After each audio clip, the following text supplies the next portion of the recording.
Today on the Euro Truck Podcast, YouTube Gaming was released this week, City Skyline After Dark pricing and release date has been revealed, and why is there a Universe Sandbox 2? Hello and welcome to Euro Truck Simulator 2 with Andrew C. And Jefferson B, with no regard for signage. I tried to miss as much signage as I could when I parked in that location. Well, see, in following you, I ended up having to run through a sign, but that's okay. I don't care. I ran through a sign to get to that sign to not run the other sign down. My tax dollars pay for those signs. We're good. You know? Yeah. That great trucking industry, though. Right? Did you put this in your GPS too, or are you following me? I'm just following you. Alright, we're making it right. Knowing full well that you're going to pull something like this on me. And crashing into the barrier. Yep, way to go. Run down the barrier! Way to go, hero. Yeah. Where are we headed to today? We are headed to Innsbruck. Innsbruck. What do we know about Innsbruck? I would assume maybe there's a brook, and maybe there's an inn at the brook. See, I feel like that's a bit of a misnomer because it's not actually spelled B-R-O-O-K. It's like B-R-U-C-K, and I think there might be a Z and a squiggle in there. Well, our researcher is currently away. Right, so we has the dumb. We shall not be knowing what is going on in Innsbruck. Correct. We have no idea. Oh, it's a U-K. U-C-K. B-R-U-C-K. Brook. Brook. Or Not Brookton. Brook. Or Brook. The Brook. The Kraken? Anyway, this is supposed to be a gaming podcast. And instead, we're talking about brooks and inns. Yeah. So now that we finally reached the highway, what's our first piece of news today, Andy? Well, turns out that the YouTube Gaming launched on Wednesday, if you're in the United States. If you're in Australia, it did not launch until Thursday. Which is very strange. The international dateline? Well, yes, exactly, but it's very strange because it means that they waited until it got to Wednesday for the US before bothering to release it, rather than it going and becoming Wednesday in Australia and being released there first. So it's whenever your Wednesday is, unless you're Australia. Right, unless you're Australia. What about like the rest of the world? Like what about New Zealand? Aren't they right? I don't think it said. It just seemed the article said if you're in the United States and maybe Canada, Wednesday. If you're in Australia, Thursday. And I was like, maybe it's so that major U.S. news media outlets can't like bug the Australians. Very possible. You know what? You know what it probably is. It's probably some obscure Australian law because they just have a bunch of obscure laws for all kinds of stuff. This is very true. It's very possible. I don't know. So YouTube Gaming coming out with all kinds of Twitch-like features. Correct. Question mark. Correct. Twitch-like features. On the fly YouTube. Streaming, chat support. Yep. But also with all of the great YouTube. I guess this more applies to content creators than it does to content viewers. Yes. So any great anything like subscribes or info cards, which are now a new thing. The fact that it's got YouTube's massive backbone, which means we might actually be able to get a decent stream in without having to like be hooked up right to the fiber line. Right. And think about this. Twitch, if you want to stream and have people be able to watch at different quality levels, you have to be a partner, which requires having a lot of upfront viewers, and that means while you're trying to gain those viewers, your viewers that you have to suffer if they don't have enough internet to be able to stream whatever you're dumping straight to Twitch. Right. So I guess that is kind of one of those things where it's like there's that incurred cost where it's like you're trying to reach. Because I know, like at my parents' house, like we did not have the greatest of internet just because it was our lot in life. But like Twitch, forget about it. Like there's so many people I just have never discovered because only now I have a decent Comcast internet. But right, I mean even now it's YouTube Comcast. Because of it being YouTube and having all of the heft behind it. It just transcodes all that stuff into multiple things. So if you want to watch someone on YouTube, YouTube streaming, and you don't have the internet to support their 720p raw video stream, you can watch it at 144p. Now, is that going to be built into the new HTML5 player? Because I'm wondering, like, what kind of horsepower is required? Yep. It is. behind that? Well, it's their back end. It's the same thing that they use to retranscode your regular YouTube videos down from what their source content is. Right, but regular YouTube they videos use a aren't similar encoded thing, on the but it fly. does it in live. It does it live. That's the interesting thing to me is that there's just enough horsepower there that they're like, yeah, we can do this fully on the fly. Yeah. And not even have to worry about it. Forget the processing bar, just let it roll. Yep, exactly. So okay, that'll be interesting. You do have subscribers. You do have to put it in. Your video input needs to be the correct encoding and whatnot to work optimally.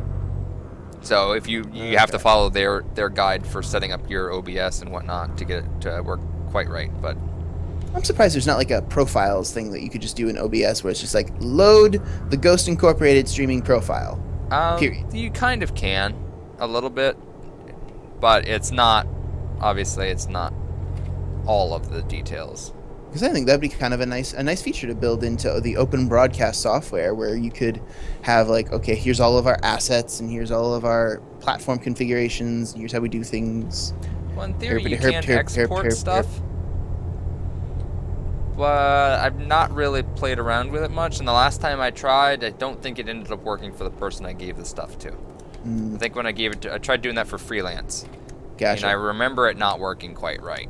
Well, if you are watching this podcast at any point in the present or the future, and you happen to know somebody or you yourself work on the open broadcast software project, let us know. Drop us a line at ghostincorporated@gmail.com. Yeah, I'd love to talk to you. Yeah, that is our email address, right? Yes, it is.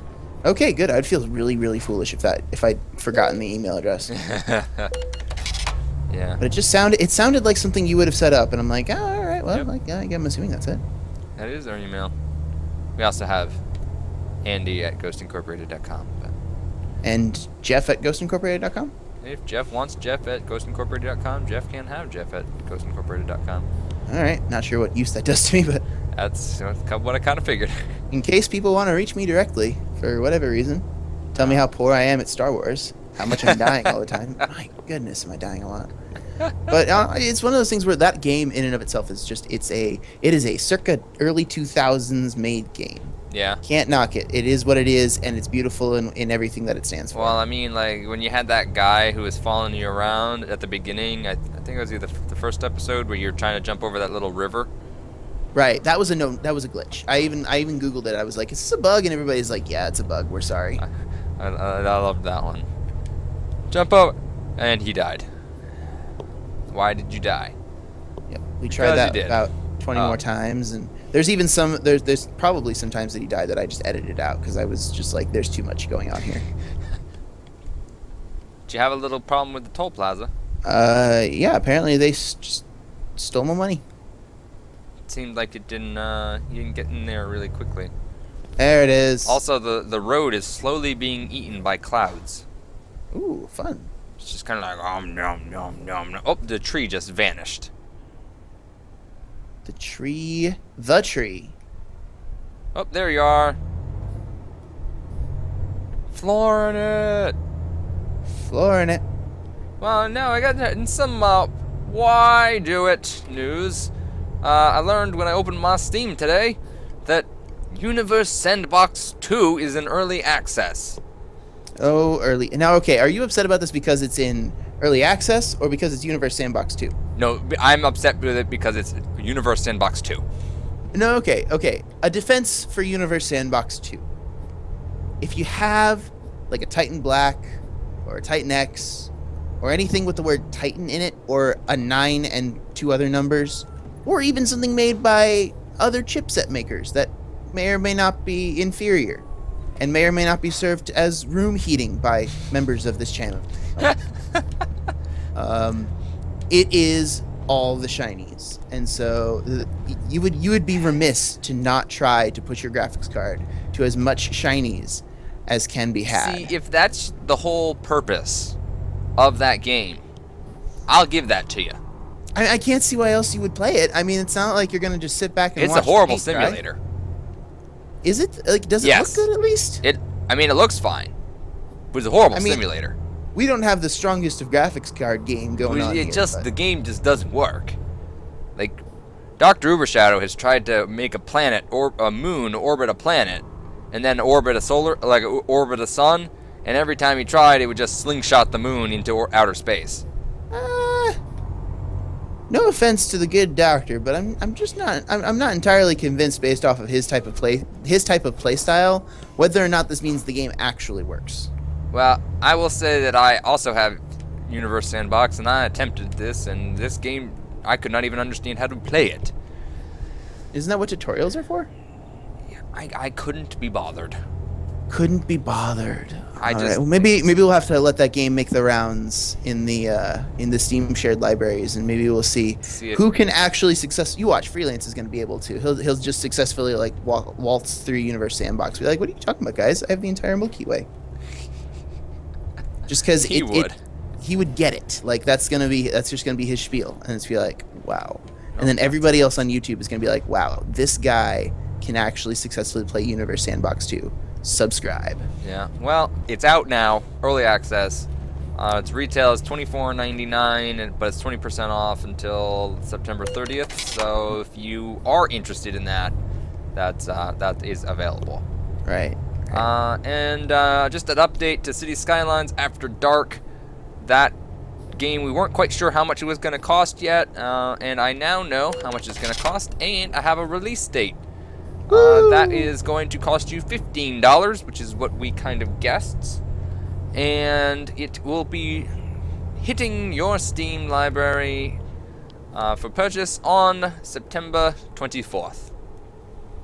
Not bad. Hey, by the way, we're going backwards. Yeah, I know. I was just going to kind of go up and come back down again. Okay. For the sake of driving. Cool. So, City Skylines, that great expansion pack that we've been talking about, even though I think you're the only one who actually plays that game. I am the only one who plays that game. I'm the only one who's bought it. Yes. Do you actively play that game? No, but I've been meaning to.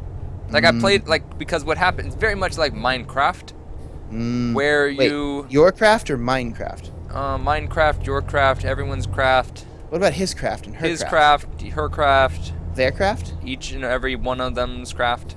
All of our crafts. Yep. All our crafts are like it's or The Sims. That's another good example. You know, like where you sit down, you play it, and you look at your clock and you've missed dinner. And most of primetime television. I honestly can't say I've ever had that happen to me, but I'll take your word for it. Have you played The Sims sat down and just played The Sims? No. That would be why you've never had it happen. That might do it. I actually, so this week I picked back up Assassin's Creed Black Flag.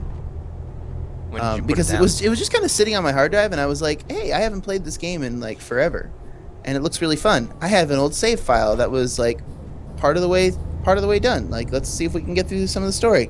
I logged back in, and nothing was there.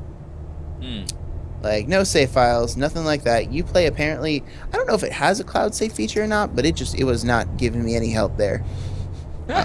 So I was just like, you know what? Let's just restart. Too spoiled by Steam's cloud saves. Cloud save is so nice. My whole hard drive can crash, and I don't mind. Yeah, don't lose any game saves that way. No. The only thing I lose is the time it takes for me to rebuild the drive. Right. But, yeah. It was still it's fun. It's hours that are well spent. I'm not complaining about it in the slightest. Yeah. So I want to play City Skyline more, but I know that it just takes up a lot of time. You should play. Okay, we need to have you play Agario. Agario? Yes, agar.io. What is an Agario? Okay, so have you ever played Spore? No. Do you remember what Spore is, at least? Not currently. It was an EA title from a couple of years ago, like back when we were in like middle school age, where you would basically create your own race using evolutionary techniques and tactics. Okay. And so like the game came in stages. So the first stage was in the protoplasmic stage, where you would try to eat and not be eaten, and then like you suddenly grew legs, and now a whole other piece of the game opened up to you because you now had the ability to actually walk to it. Literally. But Agario, agar.io, is a game I discovered the other week where you play as a dot. And when you eat other smaller dots, you grow bigger. until you get eaten by a larger dot, which is another player, because everybody plays in the same server, because it's an MMO dot eating game. Wow. Yep. I got stuck. Oh You dear. got stuck. Not stuck. I ran into the guardrail. And promptly stopped. And I was forcibly stopped against my will. One minor channel update here. The Fallout New Vegas RP YOLO series concludes tomorrow. So next week there'll be something new. Ooh. Any thoughts or teasers as to what the new might be? I know that it's either it might be some new a Klingon playthrough. Rip. Yep, I died. Rip Jefferson B. I ran into a telephone pole. It could be Klingon playthrough, Star Trek Online, or it could be a hiatus until the next Star Trek Iconian War episode comes out. Yep. I am certifiably stuck. I feel like this is a good place to end. Yeah, well, I was thinking the same thing. Thank you very much for watching. Hope you enjoyed this episode of the Euro Truck Podcast. If you have any comments about any of the news topic, are you particularly good at Universe Sandbox? Because I am not, and I would love to be proven wrong that you can make that game do something. And if you would, you leave that down below. And if you like this video, hit that like button. And while you're there, you can hit that subscribe button as well, and you will get these videos to you. And then we'll be happy. And we will see you guys next week.